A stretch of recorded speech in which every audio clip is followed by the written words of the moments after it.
사흘 만에 요셉이 그들에게 이르되 나는 하나님을 경외하노니 너희는 이같이 하여 생명을 보전하라. 너희가 확실한 자들이면 너희 형제 중 한 사람만 그 옥에 갇히게 하고 너희는 곡식을 가지고 가서 너희 집안에 굶주림을 구하고 너희 막내 아우를 내게로 데리고 오라. 그러면 너희 말이 진실함이 되고 너희가 죽지 아니하리라 하니 그들이 그대로 하니라. 그들이 서로 말하되 우리가 아우의 일로 말미암아 범죄하였도다. 그가 우리에게 애걸할 때에 그 마음의 괴로움을 보고도 듣지 아니하였으므로 이 괴로움이 우리에게 임하도다. 르우벤이 그들에게 대답하여 이르되 내가 너희에게 그 아이에 대하여 죄를 짓지 말라고 하지 아니하였더냐. 그래도 너희가 듣지 아니하였느니라. 그러므로 그의 핏값을 치르게 되었도다 하니 그들 사이에 통역을 세웠으므로 그들은 요셉이 듣는 줄을 알지 못하였더라. 요셉이 그들을 떠나가서 울고 다시 돌아와서 그들과 말하다가 그들 중에서 시므온을 끌어내어 그들의 눈앞에서 결박하고 명하여 곡물을 그 그릇에 채우게 하고 각 사람의 돈은 그의 자루에 도로 넣게 하고 또 길 양식을 그들에게 주게 하니 그대로 행하였더라. 그들이 곡식을 나귀에 싣고 그곳을 떠났더니 한 사람이 여관에서 나귀에게 먹이를 주려고 자루를 풀고 본즉 그 돈이 자루 아귀에 있는지라. 그가 그 형제에게 말하되 내 돈을 도로 넣었도다. 보라 자루 속에 있도다. 이에 그들이 혼이 나서 떨며 서로 돌아보며 말하되 하나님이 어찌하여 이런 일을 우리에게 행하셨는가 하고 그들이 가나안 땅에 돌아와 그들의 아버지 야곱에게 이르러 그들이 당한 일을 자세히 알리어 아르되 그 땅의 주인인 그 사람이 엄하게 우리에게 말씀하고 우리를 그 땅에 대한 정탐꾼으로 여기기로 우리가 그에게 이르되 우리는 확실한 자들이요 정탐꾼이 아니니이다. 우리는 한 아버지의 아들 12형제로서 하나는 없어지고 막내는 오늘 우리 아버지와 함께 가나안 땅에 있나이다 하였더니 그 땅의 주인인 그 사람이 우리에게 이르되 내가 이같이 하여 너희가 확실한 자들임을 알리니 너희 형제 중에 하나를 내게 두고 양식을 가지고 가서 너희 집안의 굶주림을 구하고 너희 막내 아우를 내게로 데려오라. 그러면 너희가 정탐꾼이 아니요 확실한 자들임을 내가 알고 너희 형제를 너희에게 돌리리니 너희가 이 나라에서 무역하리라 하더이다 하고 각기 자루를 쏟고 본즉 각 사람의 돈뭉치가 그 자루 속에 있는지라. 그들과 그들의 아버지가 돈뭉치를 보고 다 두려워하더니 그들의 아버지 야곱이 그들에게 이르되 너희가 나에게 내 자식들을 잃게 하도다.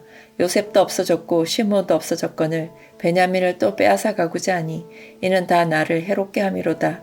르우벤이 그의 아버지에게 말하여 이르되 내가 그를 아버지께로 데리고 오지 아니하거든 내 두 아들을 죽이소서. 그를 내 손에 맡기소서. 내가 그를 아버지께로 데리고 오리이다. 야곱이 이르되 내 아들은 너희와 함께 내려가지 못하리니 그의 형은 죽고 그만 남았음이라.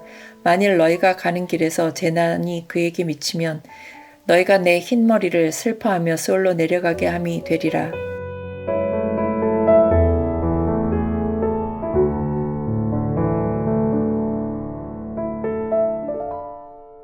사흘간의 감옥 생활이 끝이 났습니다. 요셉이 형들을 불러 모읍니다. 요셉의 첫 마디에 주목해 보십시오. 나는 하나님을 경외하오니 너희는 이같이 하여 생명을 보존하라. 애굽의 최고 권력자 입에서 나온 이 고백은 형들에게는 마른 하늘의 날벼락 같았을 것입니다. 하나님을 믿는다는 자신들은 동생을 죽이려고 했지만 자신들을 옥죄는 저 무시무시한 통치자는 하나님을 두려워한다라고 말합니다. 이것은 요셉이 던진 단순한 말이 아닙니다. 형들의 잠자는 신앙을 흔들어 깨우는 하나님의 서늘한 음성이었습니다. 요셉은 제안합니다. 한 사람만 볼모로 잡히고 나머지는 양식을 가지고 가라는 것입니다. 그리고 막내를 데려와 너희 말이 진실임을 증명하라고 명합니다. 이제 형들은 퇴로가 없는 막다른 골목에 다다랐습니다. 그때 그들의 영혼 깊은 곳에 거대한 균열이 일어납니다. 21절의 고백은 충격적이고도 아름다운 회개의 장면입니다. 우리가 아우의 일로 말미암아 범죄하였도다. 무려 20년입니다. 그들은 요셉을 팔아넘긴 뒤 한 번도 그 이름을 입 밖에 내지 않았을 것입니다. 아버지를 속이고 자신들도 속이며 괜찮은 척 살아왔습니다. 요셉이 사라진 자리를 거짓으로 메우고 세월이라는 약으로 죄책감을 덮어두었습니다. 하지만 보십시오. 하나님의 징계가 임하자 화석처럼 굳어있던 죄의 실체가 수면 위로 떠오릅니다. 그가 우리에게 애걸할 때 그 마음의 괴로움을 보고도 듣지 아니하였으므로 이 괴로움이 우리에게 임하도다. 이것이 성경이 말하는 양심의 각성입니다. 그들은 지금 애굽 총리에게 고난을 당하고 있다고 생각하지 않습니다. 20년 전 구덩이 밑바닥에서 살려달라고 울부짖던 그 어린 동생의 눈망울을 기억해낸 것입니다. 회개의 본질은 단순히 잘못했습니다라고 말하는 것이 아닙니다. 내 죄가 타인에게 입힌 그 처절한 아픔을 공감하기 시작하는 것입니다. 자기 중심적이었던 형들이 이제야 비로소 요셉의 마음의 괴로움을 함께 느끼고 있습니다. 르우벤은 옆에서 한수를 더 뜹니다. 22절 내가 너희에게 그 아이에 대하여 죄를 지지 말라고 하지 아니하였더냐. 그는 자기는 좀 낫다고 생각했습니다. 하지만 하나님 앞에서 공범이 아닌 자가 어디 있겠습니까? 르우벤의 말은 형들의 죄책감에 기름을 붓습니다. 그의 핏값을 치르게 되었도다. 형들은 자기들끼리 히브리 말로 대화를 합니다. 요셉이 알아들을 것이라고는 꿈에도 생각지 못했습니다. 하지만 요셉은 그 모든 고백을 듣고 있었습니다. 그리고 요셉은 그 자리를 떠나 울었습니다. 요셉은 왜 울었겠습니까? 그것은 복수심이 녹아내린 긍휼의 눈물입니다. 자신을 죽이려 했던 형들이 비로소 죄를 깨닫고 아파하는 모습을 보며 요셉의 가슴 속에 맺혔던 20년의 응어리가 씻겨 내려가는 것입니다. 이 눈물 속에서 우리는 하나님의 마음을 읽을 수가 있습니다. 하나님은 우리가 고통당하는 것을 즐거워하지 않으십니다. 우리가 눈물을 흘릴 때 하나님은 뒤돌아 더 큰 눈물을 흘리십니다. 하지만 우리의 영혼이 죄로 인해 썩어가는 것을 두고 보실 수 없기에 주님은 때로 우리 인생에 가혹한 요셉의 변장을 하고 찾아오십니다. 요셉은 다시 돌아와 시므온을 그들의 눈앞에서 결박합니다. 왜 시므온이었을까요? 그는 서열 둘째였습니다. 르우벤이 반대했을 때 가장 앞장서서 요셉을 괴롭혔던 주동자였을 가능성이 큽니다. 요셉은 정확하게 그 죄의 핵심을 찌릅니다. 이것은 보복이 아닙니다. 하나님께서 죄의 대가가 무엇인지를 시각적으로 보여주는 거룩한 교육입니다. 오늘 여러분의 삶에 해석되지 않는 괴로움이 찾아왔습니까? 갑자기 내 발목을 잡는 과거의 잘못된 기억 때문에 밤잠을 설치고 계십니까? 그것은 하나님의 저주가 아닙니다. 여러분을 다시 부르시는 하나님의 눈물 젖은 초대입니다. 하나님은 여러분을 심판하려고 하시는 것이 아니라 여러분의 영혼에 끼인 죄의 때를 벗겨내어 진짜 자유를 주시려는 분입니다. 이제 요셉은 형들을 가나안으로 돌려보냅니다. 그런데 이 귀향기에 하나님은 참으로 기가 막힌 장치 하나를 숨겨 두셨습니다. 요셉은 종들에게 명하여 형들의 자루에 곡식을 채웁니다. 그런데 그냥 채우지 않습니다. 그들이 곡식값으로 가져온 돈을 몰래 각 사람의 자루 속에 도로 넣게 합니다. 그리고 길에서 먹을 양식까지 넉넉히 챙겨줍니다. 이것은 요셉의 복수가 아닙니다. 굶주리고 있을 늙은 아버지와 가족들을 향한 요셉의 눈물겨운 사랑입니다. 사랑하는 핏줄에게 어찌 양식값을 받겠습니까? 요셉은 자신의 신분을 감춘 채 할 수 있는 최고의 호의와 긍휼을 그들의 자루 속에 몰래 담아 보낸 것입니다. 형들이 길을 가다 여관에 머뭅니다. 나귀에게 먹이를 주려고 자루를 열었습니다. 그런데 그곳에 돈이 그대로 들어 있었습니다. 정상적인 상황이라면 어떻게 해야겠습니까? 횡재했다고 기뻐해야 합니다. 야, 애굽 총리가 우리를 불쌍히 여겨 돈을 받지 않았구나. 참으로 감사하다. 이렇게 반응해야 마땅합니다. 그런데 형들의 반응을 보십시오. 28절 그들이 혼이 나서 떨며 서로 돌아보며 말하되 하나님이 어찌하여 이런 일을 우리에게 행하셨던가. 혼이 나갔습니다. 사시나무 덜덜 뜹니다. 왜 그렇습니까? 죄인의 양심 때문입니다. 두려움에 떨며 가나안 땅에 도착한 형들은 아버지 야곱 앞에 섭니다. 그리고 애굽에서 겪은 모든 일을 낱낱이 쏟아냅니다. 그 땅의 주인이 얼마나 엄하게 말했는지, 자신들을 정탐꾼으로 몰았는지, 시므온이 어떻게 옥에 갇혔는지 숨가쁘게 설명합니다. 그리고 그 캄캄한 절망에서 벗어날 유일한 조건을 말합니다. 34절, 당신들의 막내 아우를 내게 데리고 오라. 이 말을 듣는 야곱의 가슴은 하늘이 무너져 내리는 것 같았을 것입니다. 하나님은 지금 야곱의 인생에서 다시 한번 아주 거칠고 아픈 손길을 대고 계십니다. 야곱은 요셉을 잃은 뒤 라헬이 남긴 유일한 핏줄인 베냐민을 자신의 새로운 우상으로 삼았습니다. 형들은 다 죽어도 베냐민만은 안 된다며 품에 안고 있었습니다. 베냐민은 야곱의 남은 생명줄이었습니다. 그런데 하나님은 지금 그 생명줄을 끊어내라고 명령하시는 것입니다. 하나님은 왜 이렇게까지 하십니까? 평생을 험악하게 살아온 노인에게 왜 이토록 잔인하게 궁지로 몰아넣으십니까? 하나님은 야곱을 멸망시키려는 것이 아닙니다. 야곱을 진짜 축복하기 위함입니다. 바로 맨손이 빈손이 되게 하시는 과정입니다. 야곱의 삶을 돌아보십시오. 그는 태어날 때부터 평생을 맨손으로 무언가를 움켜쥐려고 발부둥친 사람이었습니다. 형에서의 발꿈치를 움켜쥐고 장자권을 움켜쥐었습니다. 삼촌 라반의 집에서 재산을 움켜쥐고 사랑하는 아내 라헬을 움켜쥐었습니다. 그리고 지금은 막내 아들 베냐민을 피가 나도록 꽉 움켜쥐고 있었습니다. 하나님은 아십니다. 그렇게 스스로 꽉 움켜쥔 손에는 하늘의 영원한 생명을 안겨줄 수 없다는 사실을 말입니다.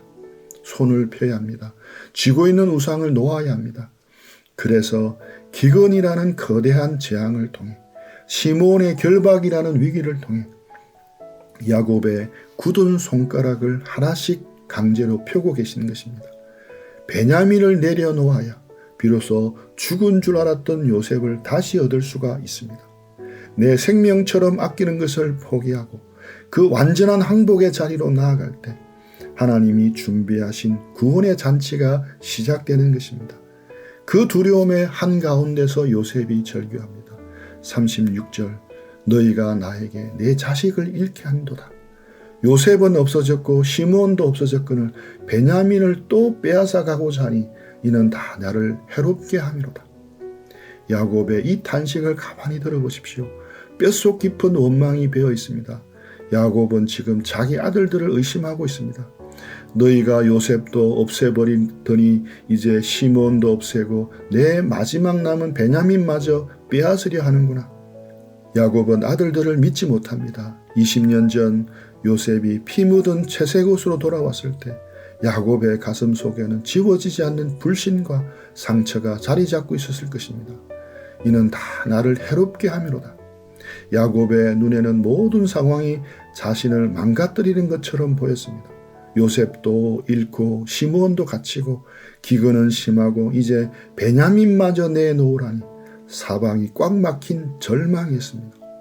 내 인생을 산산조각 내는 끔찍한 재앙이라고 생각했습니다. 하지만 우리는 성경의 결론을 압니다. 다 나를 해롭게 함이 아니었습니다. 다 나를 이롭게 함이었습니다. 하나님은 지금 야곱을 죽이려는 것이 아닙니다. 기근에서 살리려고 양식을 준비하셨습니다. 죽은 줄 알았던 요셉을 애굽의 총리로 세워두셨습니다. 잃어버린 시므온도 살려두셨고 이제 베냐민마저 살리시려고 부르시는 중입니다. 야곱의 눈에는 모든 것이 자신을 향한 공격으로 보였지만 하나님의 눈에는 모든 것이 그를 위한 구원의 섭리였습니다. 우리는 고난의 터널을 지날 때 야곱처럼 부르짖습니다. 하나님, 왜 모든 상황이 저를 찌릅니까? 왜 다 나를 해롭게 합니까? 우리의 얄팍한 시력으로는 하나님의 거대한 그림을 다 볼 수 없기 때문입니다. 하지만 우리는 믿어야 합니다. 우리 눈에 재앙처럼 보이는 그 일조차도 합력하여 선을 이루시는 하나님의 완벽한 은혜의 수단임을 믿어야 합니다. 야곱의 절망 앞에 맏아들 루벤이 났습니다. 37절, 내가 그를 아버지께로 데리고 오지 아니하거든 내 두 아들을 죽이소서. 루벤은 나름대로 아버지를 위로하려고 했습니다. 야곱은 루벤의 말을 철저히 무시합니다. 그리고 단호하게 선언합니다. 내 아들은 너희와 함께 내려가지 못하리니 그의 형은 죽고 그만 남았습니다. 그만 남았습니다. 이 짧은 문장 속에 야곱의 지독한 편애와 집착이 고스란히 담겨 있습니다. 눈앞에 멀쩡히 10명의 아들이 서 있습니다. 그런데 야곱은 베냐민 하나만 남았다라고 말합니다. 나머지 아들들을 투명 인간 취급을 합니다. 오직 라헬이 낳은 핏줄만이 내 진짜 아들이라는 이 지독한 편애, 이것이 형들의 가슴에 시기심의 불을 질러 요셉을 팔게 만들었던 비극의 씨앗이었습니다. 야곱은 20년이 지나도록 그 지독한 편애를 버리지 못했습니다. 요셉 대신 베냐민을 꼭 움켜쥐고 있었습니다. 38절 만일 너희가 가는 길에 재난이 그에게 미치면 너희가 내 흰머리를 슬퍼하며 수올로 내려가게 함이 되리라. 수올은 죽음의 세계입니다. 야곱은 베냐민을 잃으면 지옥에 가는 것 같다고 말합니다. 베냐민은 야곱의 생명이자 구원이었습니다. 야곱은 지금 마지막까지 맨손으로 베냐민을 꽉 움켜쥐고 버티고 있습니다. 하지만 하나님은 야곱의 그 손을 꺾으실 것입니다. 왜입니까? 미워서가 아닙니다. 너무나 사랑하기 때문입니다. 야곱이 움켜쥔 베냐민을 내려놓아야 죽었던 요셉이 돌아오기 때문입니다. 야곱이 베냐민을 포기하는 그 완전한 절망의 순간, 즉 빈손이 되는 그 순간에 비로소 하늘의 구원 창고가 열리기 때문입니다. 사랑하는 형제 자매, 지금 여러분은 무엇을 꽉 움켜쥐고 계십니까? 잃어버리면 죽을 것 같은 여러분의 베냐민은 무엇입니까? 하나님이 지금 기근을 통해 그것을 내놓으라고 말씀하실 때 이것은 나를 헤아려 함이라 원망하고 계시지는 않습니까? 두려워하지 마십시오. 손을 펴십시오. 덮어둔 죄가 있다면 십자가 앞에 남김없이 쏟아 놓으십시오. 내 알량한 힘으로 구원을 사보겠다는 그 돈뭉치도 미련 없이 버리십시오. 우리를 향한 하나님의 계획은 재앙이 아니라 평안입니다. 죽음이 아니라 생명입니다. 오늘 하루 자신의 삶에서 야곱처럼 꽉 쥐고 있는 것이 있다면 그 손을 펴십시오. 그리고 손바닥이 아래로 향하도록 뒤집으십시오. 주님께 맡기라는 것입니다. 맨손이 빈손이 될 때 하나님이 주시는 복이 우리에게 임한다는 것을 기억하시기 바랍니다. 우리 들은 말씀 가지고 묵상하며 기도하며 주님과 교제하는 시간 가지겠습니다.